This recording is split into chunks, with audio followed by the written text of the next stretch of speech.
Hi, my name is Emily Becerra, and this is my Pecha Kucha, a presentation about what I have learned this semester and how it has impacted me. I hope you can enjoy this presentation as much as I enjoyed this class. First, I'd like to introduce our professor, Mr. Herbert Sigüenza. He is an actor, writer, and visual artist, mainly known for co-founding the theater group Culture Clash along with Richard Montoya and Rick Salinas. Their works range from comedy sketches to screenplays and play an important role in keeping Chicano theater alive. He writes and directs plays as well as participate in them. An example of this is Manifest Destinitis, where he masterfully played Tonia, an Indian servant who serves a hypochondriac Don Aragon and his two daughters. Fun fact, he also voiced Tíos Oscar and Felipe in Disney's film Coco. In this class, we explore various methods of theater. One of these is Commedia dell'arte, also known as Italian comedy. Popular around the 16th and 18th centuries in Europe and still used today, Commedia dell'arte is centered around music, dance, and acrobatics. There is an emphasis on props such as masks with long, pointy noses that obscured the face and vibrant wardrobe. The use of temporary stages made it easy for setting up anywhere, and actors would mostly use improv dialogue to create scenarios based on cinema or a familiar story. Next, I will tell you about Greek playwright Aristophanes, also known as the father of comedy. He used humor in his plays to delve into more serious topics and current events. His work is often referred to as old comedy. Known for his outlandish tales, he constantly mocked leaders and those in power. He was even sued by a man named Cleon for being mocked in his play The Knights. Aristophanes used techniques such as parody, breaking the fourth wall, and slapstick impersonations with two main characters. These techniques are still widely used today. Another great playwright we have learned about is Bertolt Brecht, a German poet and theatrical reformer. He left Germany in 1933 as a refugee in exile after the Nazis took power. He was a political artist that believed art could shape reality. He once said, "Art is not a mirror that reflects reality, but rather a hammer that shapes it." A few of Brecht's methods are the alienation effect, a technique that it creates a distance between the audience and the action on stage, making them more critical observers rather than passive spectators, and historical and political parody. Brecht often used humor, irony, and parody to comment on historical and political events in his plays. Founder of Theater of the Oppressed, Augusto Boal used theater as a tool for social transformation. His theater was designed to empower audiences by transforming them into active participants.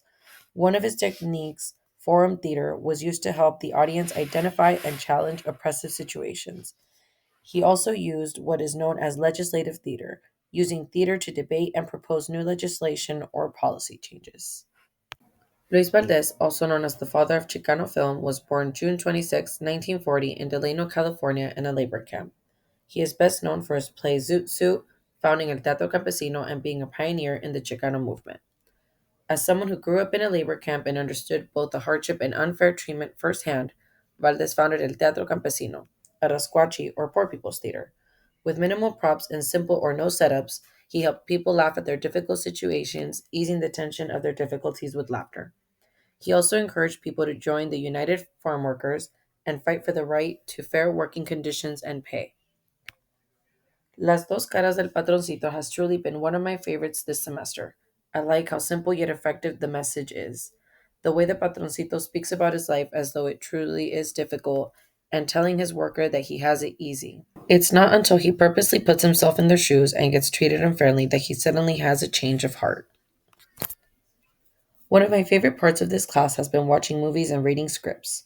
A movie that I really enjoyed was Zoot, a play by Luis Valdez that was filmed and later released. I truly admired how the film made it easy to relate to the characters while informing us about the Sleepy Lagoon case, which is what this play or film is based on. Just like previous plays and playwrights we've talked about, this film paved the way to more open discussions about difficult topics such as this case. Real Women Have Curves is a story about self love, sacrifice, difficult choices, tradition, and family. The movie follows a young Latina named Ana who is faced with a difficult choice: go to college or stay and sew for a living with her family. Many Latino families face the same difficult choice even today. It seems to be an everyday battle between tradition and their future, as if they cannot have both. Mojada is a play about Medea, an extremely talented seamstress who recently came to the U.S. with her husband, son, and tita. She has trouble assimilating to her new life as she yearns to keep in touch with her roots. The traumatic experience of entering the US illegally and Medea's struggles are something many people in our country are all too familiar with.